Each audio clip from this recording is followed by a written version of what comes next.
नमस्कार मेरे प्यारे मित्रों, कैसे हैं। आशा करते हैं कि आप लोग बहुत अच्छा होंगे। आपका तैयारी बहुत मस्त चल रहा होगा।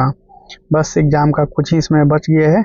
यह जो आपको नोट्स लेकर के आए हैं, यह आपको मध्य निषेध एएसआई का जो एग्ज़ाम होने वाला है, अवर निरीक्षक का एग्ज़ाम होने वाला है, उसके पॉइंट ऑफ व्यू से इम्पोर्टेंट है साथियों। वीडियो को अंत तक देखिएगा और अंत में अच्छा लगे तो एक प्यारा सा कमेंट ज़रूर छोड़ दीजिएगा। वीडियो को स्टार्ट करने से पहले छोटी सी रिक्वेस्ट है, चैनल पे पहली बार आए हैं तो चैनल को सब्सक्राइब करके बेल आइकन को ऑन कर लीजिएगा और वीडियो को पहले अंत तक देखिए, फिर आपको खुद समझ में आ जाएगा कि हाँ, ये कंटेंट आपके लिए कितना इम्पोर्टेंट है। देखिए दोस्तों, पहला पॉइंट आपको रहेगा कि भारत के प्रमुख बहुउद्देशीय परियोजना कौन सी नदी पे बनाई गई है, इसको जानकारी लेंगे। यह आपको मिलान करने के तौर पे भी दे देगा, कथन कारण के तौर पे भी दे देगा और बाई ऑप्शनल भी दे देगा। तो एक एक करके समझते हैं। जैसे नफ्था झाकरी परियोजना है, यह सतलज नदी हिमाचल में स्थित है। साथ राज्य भी साथ में दिया गया है, क्योंकि राज्य भी कभी कभी पूछ देता है। फिर बगलीहार परियोजना है, यह आपको चिनाब नदी पे जम्मू कश्मीर में है। हिडकल परियोजना है, यह घाट प्रभा नदी कर्नाटक में स्थित है। यह परियोजना बहुत इंपॉर्टेंट है, एग्जाम में कई बार प्रश्न पूछा है और इस बार भी पूछने की संभावना आपको ज़्यादा है। उसके बाद में माता टीला बांध परियोजना है, यह आपको कोतवाल नदी उत्तर प्रदेश में है। साथियों, कोतवाल नदी उत्तर प्रदेश में है, इम्पोर्टेंट है। कलपोंग परियोजना है, यह कलपोंग नदी पे अंडमान और निकोबार द्वीप में स्थित है। मैंटूर परियोजना है, यह कावेरी नदी पे तमिलनाडु में। यह प्रश्न आपको कई बार पूछा भी गया है। जो इम्पोर्टेंट रहेगा आपको स्क्रीनशॉट करने के लिए कहा जाएगा, कर लीजिएगा, या तो फिर आप अपने हिसाब से भी चाह सकते हैं, तो अपने हिसाब से आप इम्पोर्टेंट पॉइंट को नोट्स कर सकते हैं। देखिए मेरे प्यारे भाई, मेरा मेहनत आप लोग का सपना को साकार करने का उद्देश्य से है और आपने भी बहुत अच्छा खासा हमें सहयोग दिखाया है। हमने भी आपको अच्छा खासा सहयोग इस पे दिखा रहे हैं। तो मेरा कंटेंट लगातार बना रहे। चैनल को आप अभी तक सब्सक्राइब नहीं किया तो सब्सक्राइब कर लीजिएगा। देखिए कौन सी नदी पे और उसके बाद में उद्गम स्रोत है, कौन सी नदी और वह कहाँ से उद्गम हुई, कहाँ से निकली है, इस जानकारी भी आपको लेना जरूरी है। इम्पोर्टेंट पॉइंट लेकर के आए हैं। देखिए कृष्णा नदी है, इस आपको पश्चिमी घाट महाबलेश्वर की पहाड़ी से निकली हुई है। कावेरी नदी है, यह ब्रह्मगिरी पहाड़ी से निकली हुई है। गोदावरी नदी नासिक के त्र्यंबकेश्वर चोटी से निकली हुई है। काली नदी जो है आपको कुसावली आपको कन्नड़ जिला में है, यहाँ से निकली है, इम्पोर्टेंट है। नर्मदा को याद रखिएगा, यह कई बार पूछा है। नर्मदा नदी है, अमरकंटक की पहाड़ से निकला है। लूनी नदी अरावली के पहाड़ से निकला है। और भरतपुच्छा नदी है, अन्नाईमलाई की पहाड़ी से निकली हुई है, इम्पोर्टेंट है। आप इतना देख रहे हैं तो आपको समझ में आ रहा होगा कि कितना इम्पोर्टेंट है। इस प्रकार के ही प्रश्न अभी एग्जाम में पूछा जा रहा है। अगर इन सब सारी पॉइंट को कंप्लीट कर लिए तो मिलान वाली क्वेश्चन और कथन कारण वाली क्वेश्चन आपसे कभी छूटने वाला नहीं है। देखिए गंडक नदी का निर्मित जो है आपको गोखुर झील से हुआ है। गोखुर झील से होता है, यह नदी को अपर्दन होने से बनता है साथियों। उसके बाद में इसमें सरैयामन भी कहा जाता है और यह पश्चिमी चंपारण जिला में स्थित है। गोखुर झील बिहार के प्रमुख झील एवं अवस्थित, एक एक पॉइंट को देखना है। बिहार में कौन सा झील कौन सा जगह पे अवस्थित है, इसकी जानकारी हम लोग देखते हैं। जैसे कांवर झील है, कई बार प्रश्न में आया है, यह बेगूसराय जिला में है, बिहार के बेगूसराय में है। फिर गोगा बिल या फिर घोघा झील, दोनों पॉइंट आपको याद रखिएगा, दोनों आप में से कुछ भी दे सकता है। यह कर्नाटक में स्थित है। कुशेश्वर झील है, यह दरभंगा में स्थित है। सिमरी झील है आपको सहरसा में स्थित है। जगतपुर झील है, यह आपको जो है भागलपुर में स्थित है साथियों, इम्पोर्टेंट है। मोती झील याद करिएगा। इस प्रकार जो प्रश्न आपको लगे कि हमने नहीं सुना है उस पर थोड़ा ज़्यादा फोकस करिएगा, क्योंकि एग्जाम में भी कंपटीशन के वजह से इस टाइप के ही क्वेश्चन ज़्यादा दिया जा रहा है। बस छोटा सा समय है, मात्र 20 मिनट के अंदर में आपको यह कंप्लीट करा देंगे साथियों। वीडियो को एक बार अपने मित्र के पास में शेयर कर दीजिएगा। देखिए मोती झील है, यह आपको मोतिहारी में है, नाम से ही आपको उसके नाम में ही मोतिहारी में ही मोती झील लगा हुआ है। उसके बाद में आपको सरैयामन झील जो आपको पिपरा में है, यह आपको बेतिया पश्चिमी चंपारण में पड़ता है। घोड़ा कटोरा झील आपको ये प्रश्न में आज बताए हैं, तो घोड़ा कटोरा झील जो है साथियों, यह राजगीर नालंदा में है। कहाँ? राजगीर नालंदा में। कभी राजगीर घूमने गए हैं मेला तो उसमें देखिए घोड़ा कटोरा भी झील घूमने के लिए आपको मिलेगा। अनुपम झील है, यह भी कई बार प्रश्न में आया है, यह कैमूर में है। मुचलिंडा झील है, यह बोध गया, गया जी अब नाम पर गया इसको, बोध गया, तो अब इनको गया का नाम गया जी कर दिया गया है। नागी और नकटी झील से कई बार प्रश्न पूछा गया है, यह जमुई में है। इम्पोर्टेंट है, सभी लोग एक बार वीडियो को शेयर कर दीजिएगा। और दूसरा मैं आपको स्पेशल थैंक देना चाहते हैं सभी व्यूवर्स को कि आप लोग के सहयोग से, आप लोग के सपोर्ट से चैनल हाफ मोनेटाइजेशन हो चुका है, बस कुछ समय बचा हुआ है फुल मोनेटाइजेशन में। इसके लिए आपको तहे दिल से धन्यवाद देते हैं। नदी और उद्गम, कुछ और विशेष नदियाँ देखिए, जैसे में आपको कर्मनाशा नदी है। कर्मनाशा नदी आपको इसका कहाँ से उद्गम होती है, तो यह आपको उद्गम स्थल कैमूर में है। किलौआ जो है, किलौआ यह छोटा नागपुर के पठार गिरिडीह से होता है। अजय नदी है, यह आपको बट्टा जम्मू कश्मीर जमुई में होता है। फिर बागमती को याद रखिए, बागमती है, यह महाभारत श्रेणी से निकलती है साथियों। नेक्स्ट पॉइंट आपको बिहार के महत्वपूर्ण नदी और उद्गम स्थल में और देख लीजिए, जो इम्पोर्टेंट ज़्यादा फेमस है उसको देखिए। देखिए जो पॉइंट मिलेगा वो पॉइंट को पूरा डीपली एकदम रिसर्च के साथ में बता रहे हैं, यानी कि आपको किसी भी प्रकार के पुराना या नया या फिर जो भी नदी के पूछे आप सब कंप्लीट कर लीजिएगा। ये सब गंगा नदी है, गंगा नदी का गंगोत्री नामक झील उत्तराखंड से निकला है। घाघरा है, यह आपको तिब्बत के पहाड़ी से निकला है।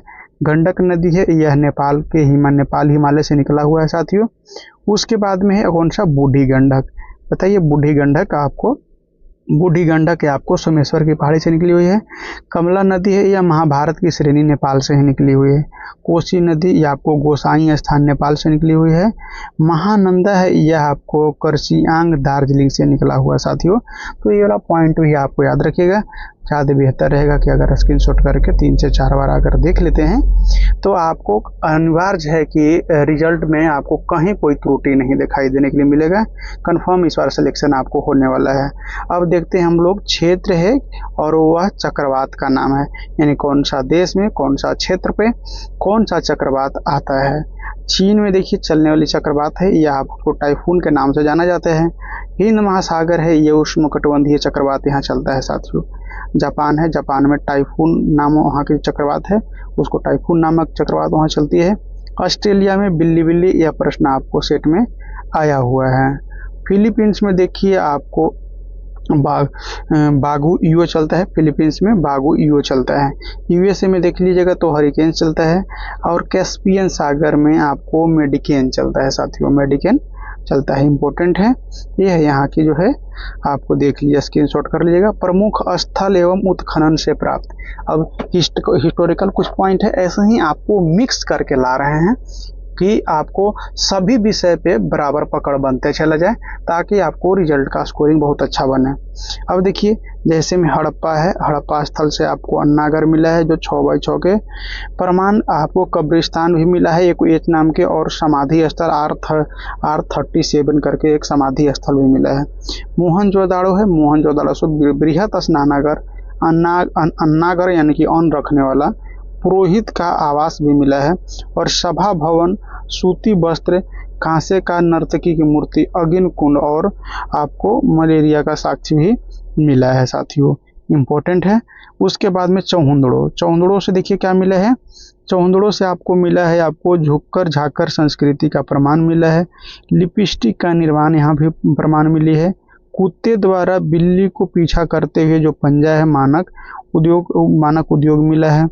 उसके बाद में लोथल से क्या क्या जानकारी हम लोग को प्राप्त हुआ उत्खनन में, तो लोथल से चावल मिला है, फारस की मोहर मिला है, मिस्र की जो मम्मी है वो भी मिले है, फिर गोरिल्ला मिला है, पंचतंत्र का चालाक लोमड़ी मिला है, फिर उसके बाद में है आपको तो लोमड़ी का चित्र मिला है, हवन कुंड मिला है, चक्की 2 पार्ट में मिला है, और युगल समाधि मतलब कि एक ही साथ में 2 शव को दफनाना, दो उसको समाधि कहते हैं, युगल समाधि। ये उसके बाद में कालीबंगा है, कालीबंगा से जुड़ते हुए खेत का प्रमाण, यानी कि खेत जुताई होता है उसका प्रमाण मिला है।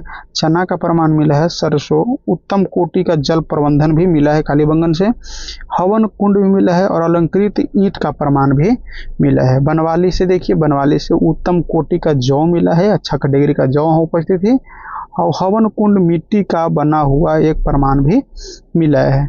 तो ये सारे पॉइंट को आपको देख लीजिएगा, इम्पोर्टेंट है साथियों। और अपने जो मित्र हैं, परिवार है, फैमिली मेम्बर में भी शेयर कर दीजिए ताकि उनको भी ये चीज़ देख पाएँ और ये भी इस चीज़ का लाभ उठा पाएँ।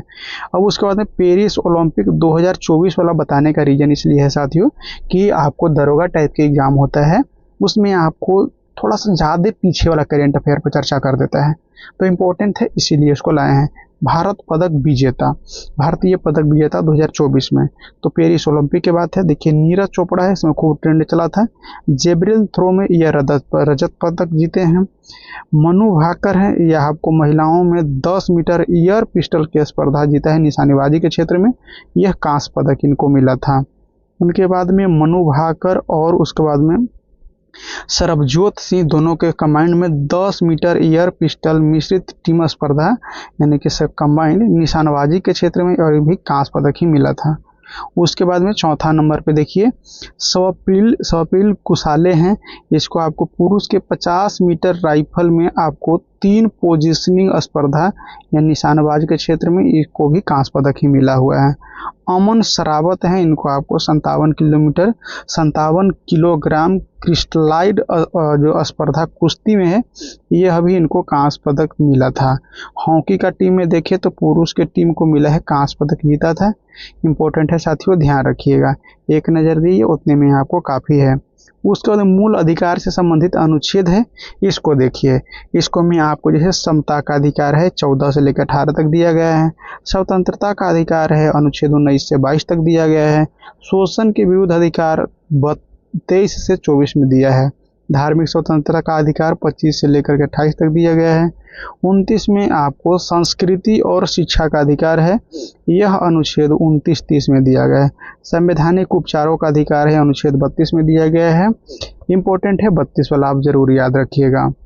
उसके बाद वाला पॉइंट है आपको कुछ और अनुच्छेद के देख लीजिए, जैसे में आपको है अनुच्छेद 214 राज्य के लिए सर्वोच्च एक उच्च न्यायालय होगा, हाईकोर्ट होगा। अनुच्छेद 215 कहता है कि उच्च न्यायालय की एक अभिलेख न्यायालय की तरह व्यवहार करेगा, ये भी कहेगा। अनुच्छेद 216 कहता है कि उच्च न्यायालय का गठन होगा, यानी कि उच्च न्यायालयों का गठन की बात कहा गया है। अनुच्छेद 217 में उच्च न्यायालय की न्यायाधीश की नियुक्ति और उसकी पद की जो शर्त होती है उसकी जानकारी दिया गया है। अनुच्छेद 226 में है कि उच्च न्यायालय की रीट निकालने की शक्ति का भी विशेष अधिकार 226 में दिया गया है। इंपॉर्टेंट है साथियों, सभी लोग एक बार वीडियो को शेयर कर दीजिए, सभी लोग वीडियो को एक बार शेयर कर दीजिए। उसके बाद में देखिए जीव और उसका वैज्ञानिक नाम, देखिए जीव है और उसका वैज्ञानिक नाम, इससे भी प्रश्न पूछता है। रेलवे में खास करके इससे ज़्यादा प्रश्न पूछता था।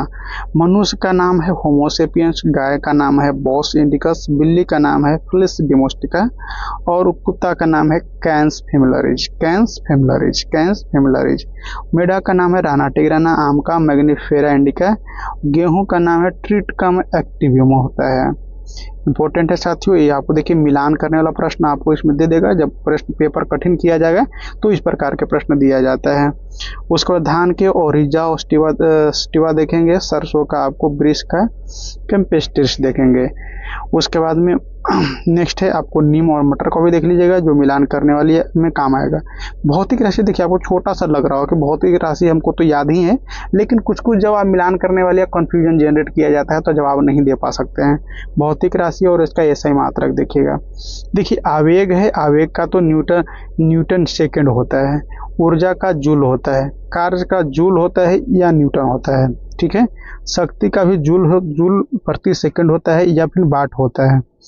बल आघूर्ण का देखिए न्यूटन मीटर होता है, एनएम होता है। वैद्युत फ्लक्स होता है, या आपको वोल्ट मीटर का प्रयोग किया जाता है। वैद्युत विभव है, इसको वोल्ट का प्रयोग किया जाता है।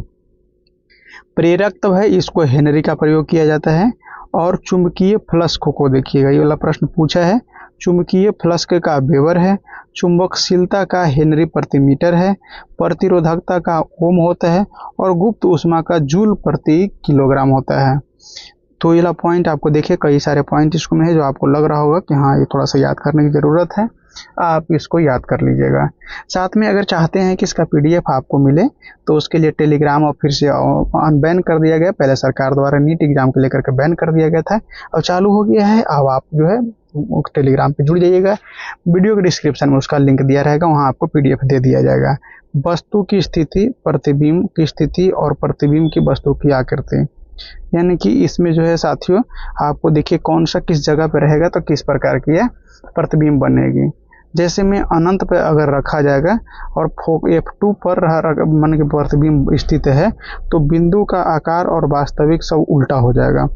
अगर वही C1 पे रखा जाता है तो ये आपको देख सकते हैं। इम्पोर्टेंट है साथियों, इसको तो आपको याद करना जरूरी है। उत्तल लेंस की बात रहेगा और उसके बाद में अवतल लेंस की बात रहेगा। अब इसमें देखिए समिति और जांच का क्षेत्र इम्पोर्टेंट है। यह कई बार ये आपको ऑप्शनल ज़्यादा बना करके पूछता है कि कौन सी समितियां हैं वह किस जांच और किस क्षेत्र से संबंधित है। जैसे आपको दंतेवाला समिति है, यह आपको बेरोजगारी का अनुमान लगाने के लिए जांच कर रहा था। फिर उसके बाद में गोईपुरिया समिति है, यह ग्राहक सेवा में सुधार लाने के लिए यह काम किया था। मालेगांव समिति है, यह माइक्रो फाइनेंस क्षेत्र का जो आपको विनिमय के लिए यह काम किया था साथियों। सुंदर राजन समिति है, यह आपको खनिज तेल में सुधार से संबंधित काम किया था, जांच किया था। उसके बाद तिवारी समिति है, यह औद्योगिक जो है आपको गुणवत्ता के क्षेत्र में यह जांच किया था। भंडारी समिति है, यह क्षेत्रीय ग्रामीण बैंक को पुनः संरचना करने के लिए इस पे काम किया था। ज्ञान प्रकाश समिति है, यह आपको चीनी घोटाला के जांच के यह से संबंधित है। सत्य समिति है, यह वस्त्र नीति से संबंधित है। तेंदुलकर समिति गरीबी रेखा के निर्धारण हेतु किया गया था। ये वाला तेंदुलकर और आपको याद रखना है, कई बार पूछा भी है और पूछेगा भी। जानकी समरण समिति है, यह आपको प्रतिभूति घोटाले से संबंधित है। और उसके बाद में केलकर समिति है, यह सार्वजनिक और निजी भागीदारी को योगदान के लिए उसको जांच के काम किया था। उसको खुसरो समिति है, यह कृषि के ऋण से संबंधित इसको मैं आपको रिपोर्ट दिया था। भारत के प्रमुख पुरुष देखिए, भारत के प्रमुख भाई साहब, भारत के प्रमुख पुरुष है। देखिए यह कई बार प्रश्न आपको तो लगेगा कि रटा हुआ है, मिलान करने वाले प्रश्न आपको दे दिया जाएगा तो फिर आप नहीं बना पाइएगा। इंपॉर्टेंट है। जैसे देखिए इंग्लिश चैनल तैरकर पार करने वाला मिहिर सेन है। प्रथम अध्यक्ष राष्ट्रीय मानव अधिकार आयोग का न्यायमूर्ति रंगनाथ मिश्र है। भारतीय राष्ट्रीय कांग्रेस से सबसे कम उम्र का अध्यक्ष बनने वाला मौलाना अबुल कलाम आजाद थे साथियों। उसके बाद में नेता प्रतिपक्ष जो शुरुआत में बने थे, प्रथम नेता प्रतिपक्ष जो है आपको, यह आपको राम सुभग बने थे। प्रथम आपको ईएस है, प्रथम ICS जो सत्येंद्र नाथ टैगोर बने थे। पद पर रहते हुए दिवंगत हुए प्रथम राष्ट्रपति डॉक्टर जाकिर हुसैन है। पद पर रहते भर में इनको मृत्यु हो गया था। देखिए नेक्स्ट वाला है भारत के प्रथम मुख्य न्यायाधीश। प्रथम मुख्य न्यायाधीश जस्टिस हीरालाल जे कानिया है, इम्पोर्टेंट है। उसके बाद में देखिएगा आपको राज्य और उसका उत्सव से उत्सव, यानी कि वहाँ के कौन सा महोत्सव या उत्सव मनाया जाता है, इम्पोर्टेंट है। यह प्रश्न तो आपको देता ही है, प्रत्येक सेट में आपको देगा, इस टाइप के वो प्रश्न रहेगा। अरुणाचल प्रदेश में है, अरुणाचल प्रदेश में आपको तैरागे जो है महोत्सव मनाया जाता है। मणिपुर में आपको संगाई मनाया जाता है। असम में आपको चंदूबी मनाया जाता है। नागालैंड में हॉर्नबिल मनाया जाता है साथियों, इम्पोर्टेंट है। नागालैंड में हॉर्नबिल मनाया जाता है। तेलंगाना में आपको बोनालू उत्सव, सरस्वती आपको पुष्कर और कुंभ। तो बोनालू उत्सव, सरस्वती, पुष्कर जो आपको पुसरालू जो कुंभ है ये मनाया जाता है। जम्मू कश्मीर में आपको लेवेंडर महोत्सव याद रखिएगा। खीर भवानी उत्सव भी याद रखिएगा जो आपको जम्मू कश्मीर का है। गुवाहाटी असम में है, यह अम्बुबाची का मेला होता है, यह माँ कामाख्या से संबंधित है। मणिपुर में देखिएगा आपको सिरुई लिल्ली उत्सव मनाया जाता है। सिरुई लिल्ली उत्सव जो है आपको मणिपुर में मनाया जाता है। केरल है, केरल में आपको त्रिपुर त्रिशूरपूरम उत्सव मनाया जाता है। उत्तराखंड में है आपको पुष्कर मेला मनाया जाता है। मिजोरम में राष्ट्रीय जनजातीय युवा महोत्सव मिजोरम में मनाया गया था साथियों। इसी के साथ में आज का ये जो टॉपिक है समाप्त होता है। कैसा लगा कमेंट करके आप ज़रूर बताइएगा। अगर अच्छा लगता है तो वीडियो को शेयर करिएगा, स्टेटस लगाइएगा। चैनल को सब्सक्राइब नहीं किए हैं तो चैनल को सब्सक्राइब करिएगा। फिर से मिलेंगे एक नए टॉपिक के साथ में। जब तक के लिए बाय बाय, टेक केयर।